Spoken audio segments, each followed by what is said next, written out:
তো বন্ধুরা আজকে হচ্ছে বিশ্বকর্মা পুজো। তো পুজো ওইদিকে চলছে। আর এখানে দেখো ফুলকপি আলু কেটে নিয়েছি। তো এটা এখানে আমি এটা আলু পোস্ত বানাবো আর কি, ফুলকপি দিয়ে ফুলকপির আলু পোস্ত হবে আজকে। আর মাংসর ঝোল হবে, এই জন্য এখানে পেঁয়াজ টমেটো আলু কেটে রেখেছি। আর এই দেখো মশলা করব, আদা রসুন কেটে রেখেছি এখানটায় দেখো লক্ষ্মীর ভাত রয়েছে। আর এই দেখো আমাদের ভাতটা রাখার মধ্যে হচ্ছে, তখন আখাতে ভাতটা করে নিচ্ছি, অনেকটাই ভাত আছে তো এই জন্য আখাতেই করছি।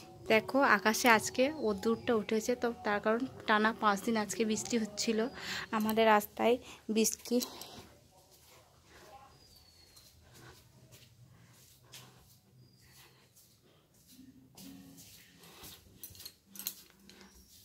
এখানে দেখো চিকেনটা রাখা আছে, এখানে 2 কিলো চিকেন আছে দেখতে পাচ্ছ। এখানে 2 কেজি মতো চিকেন আনা আছে। আর এই দেখো এটা হচ্ছে বিউলির ডাল।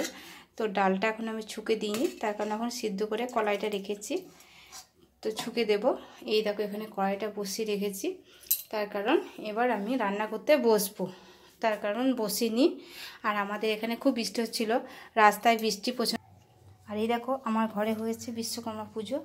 তো আজকে বিশ্বকর্মা পুজোতে কিছু লোক খাওয়ানো দাওয়ানো করি আর কি আমাদের। তো এই জন্য মানে 5টা ছেলেকে ভাত টাত দেওয়া হয়, এই জন্য একটু ধুমধাম করা হয়েছে। তো একটু মাংসটা এই জন্য বেশি এনেছি। আর এই দেখো এখানে পুজো আমাদের করানো হয়েছে, বিশ্বকর্মা পুজো হয়েছে আমাদের ঘরে। তো তোমার দাদা ভাইয়ের এগুলো সব মেশিন, তো গাঁদা ফুল দিয়ে সাজানো আছে। তো গাঁদা ফুলটা বাজার থেকে কিনে আনা হয়েছে। আর এই দেখো এখানে বিশ্বকর্মা আছে, বিশ্বকর্মার কাছে একটা পদ্ম ফুল আছে। এই মালাটাও কিনে দিয়েছি, আর নতুন করে পটটা এনেছি। তো ঠাকুরটা অনেকটাই বড়।